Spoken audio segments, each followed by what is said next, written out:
الله وبركاته أنا مقعد ومن قوشو أنا وكو هذا باش بقولت أجوران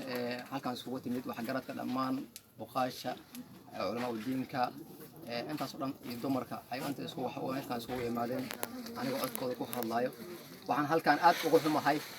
معناها أت أت أنا وقوح ما هي إن ومعناها كل وقمام ملك أحمد مدوغة قبل أسرع أوصل لهين وصل عن تكبعها بالمدوغ قبل كاسي وقبل كأن قررني أنت أنقص وبربرني إلا هل كان هذا وقت كان والدكنا يدقيهين إنه معناها وقت قبل كان لما قعوه أسوأ بلقاسي فقان عنايو إنه أصلا لقلت الشن إنه معناها إسكب حيو وأرين بكيد له وأرين معناها دبعت ذا معناها كينيسو سيدا درت دوحان وجود يا مامول كاسي معناها جبلان إن أي كفر سدام وحيالها فوشفن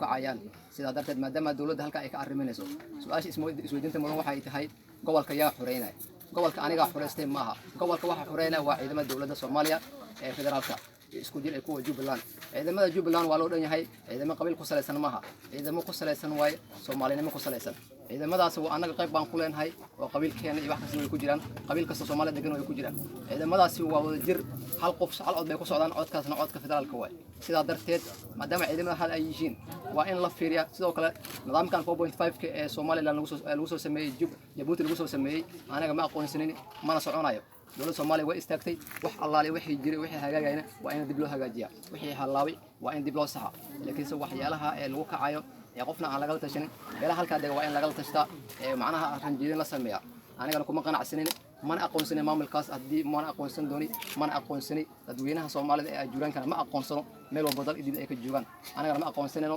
marka waxaan halkan ugu digayaa madaxweynaha Jubbaland in uu ka fiirsado qodobkaasi maadaama madaxweyne uu yahay waqtigan uu dhamaanaya cod baan ku raadsanayaa doorashada ee macnaha mustaqbalka maaha waxaana waa mustaqbal dad aayahooda in lagu ciyaarana waa arrin dhibkeeda leh aniga taas ma ogolanayno mana u dulqaadanayno culamo diinkeena wax garadkeena dumarkeena inta way ka soo horjeedaan arrintaas waa arrin qowl xumo leh madaxweynaha halkaas joogo bawarkii awood asaga hadda gacanta ku haya waqtiga uu taagayna inuu cod fiiriyo mahani waa inuu samcad iyo sharaf fiiriyo inuu macnaha lajisi uu ka tagay macnaha baarlamaanka u dambeeyay waqtiga uu ka tagayna waa inuu dib u hagaajiyo waxyaalaha soo dhan waan ka caawinaynaa waxaan leenahay baaqa kala aan diray wuxuu yahay midka dawladda Soomaaliya ee federaalka dawladda Soomaaliya federaalka madaxweynaha inta badan maamulada wax uu ka ogeey malaha saas ma soconayso madaxweynaha waxyaalaha la qaybinayo inuu ansixiyo asaga ayaa looga baahan yahay waxyaalaha baylaas ku kacin kara ee macnaha ee bulshada dhibaatada wada degaysa ee dib u keeni karana waa inuu ka fiirsadaa taasna waa inuu macnaha dawladda Soomaaliya dhaxa ay soo faragelisaa anta wax ay ka dhaxdaa السلام عليكم ورحمة الله وبركاته.